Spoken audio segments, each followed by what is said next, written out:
Well, good morning, everybody. It's good to be here. I'm getting the hang of this thing, trying to enjoy it now. We're on Friday. That's 5 days now of doing the daily devotional, and I can easily say that I'm tired. I'm getting tired here, but that's okay. Good morning, everybody. That's okay. I'm enjoying this thing, trying to enjoy it now.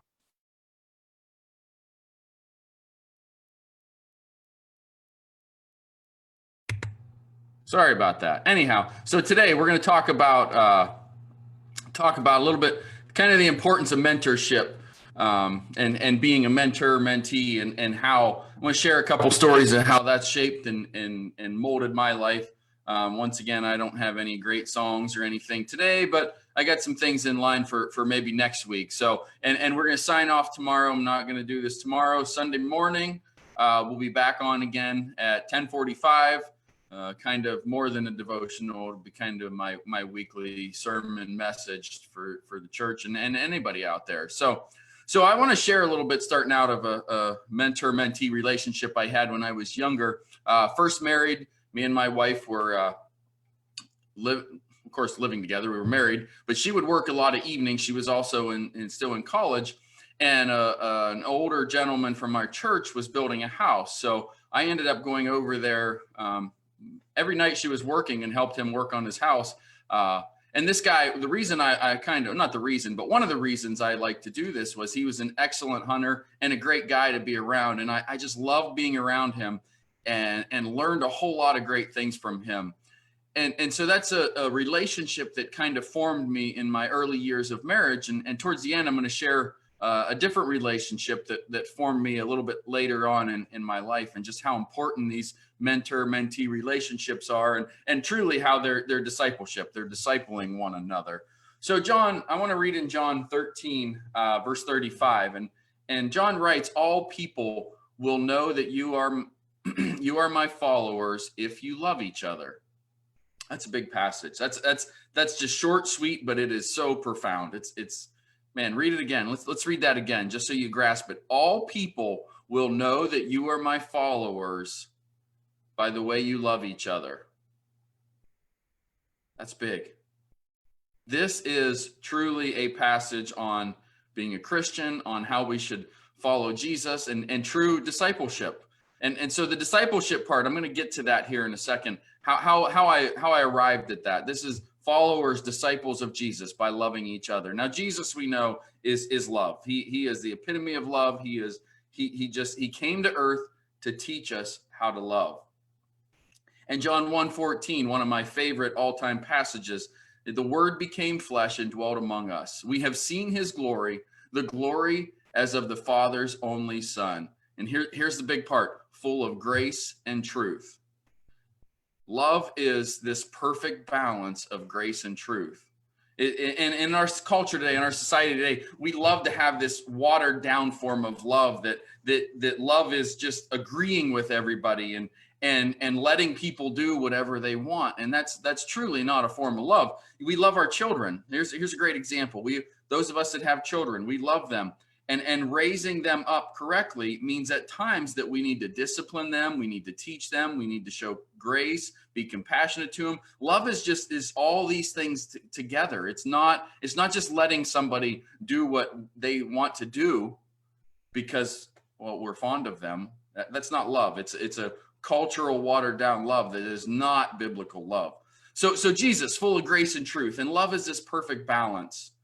And teaching someone to love or to live into discipleship is really what love is. So love, I hope I made sense there. I don't know that I did. But discipleship is training and living in this perfect balance of grace and truth. It's helping others get there. It's using others to get you to grow your relationship with Christ. And this deepest love is found in relationships where we can speak truth to each other, to one another. And sometimes that truth hurts. You know, a few months ago, I'll give you an example. A few months ago, I met this person for the very first time. And by the end of our conversation, this person had just gone off as to, of things, the way I'm living my life and farming and church and all this stuff. And it just like blew me away. I mean, it's just like, wow, you have no right to speak into my life. There is no relationship there. There is no trust. There is no accountability built into this. We don't know each other. This person was instantly had no clue. I had no clue who this person was. And instantly this person thought they had the right to speak into my life. Speaking truth into someone's life comes after the foundation of a relationship is laid.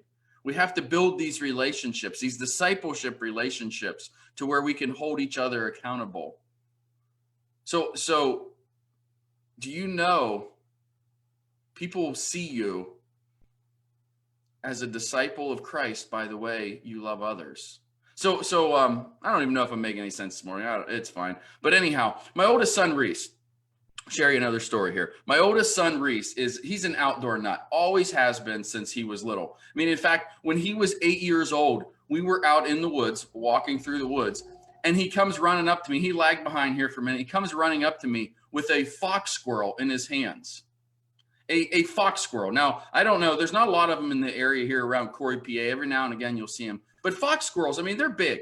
They're big. There's a lot of meat on them. He caught one with his bare hands. That's how this kid is just an outdoor nut. So we love to go for hikes too. And when he was little, I remember walking in the wintertime, walking through the snow. And I'm guessing he was around 7, 8 years old. And he was struggling to keep up. The snow was kind of deep. And you look back at one point, and he's trying to step in my prints in the snow. And his legs just aren't, his stride's not long enough. He's struggling to step in these tracks, but he's recognized that it's easier to walk in my tracks in the snow than it is to make his own. So what's any loving good father do?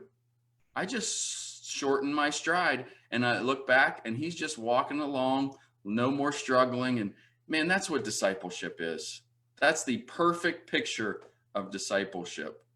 And these discipleships, these mentor-mentee relationships, whether intentional or unintentional, are these relationships that carry us through our life. I remember I was probably around late 20s, somewhere in there.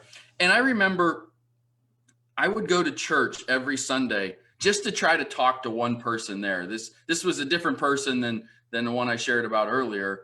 In fact, they're actually related, but I would go to church every Sunday just to try to get 5 to 10 minutes to chat with this guy because I really looked up to him. He was involved in some things that I had interest in and different things. And out of this, a relationship grew.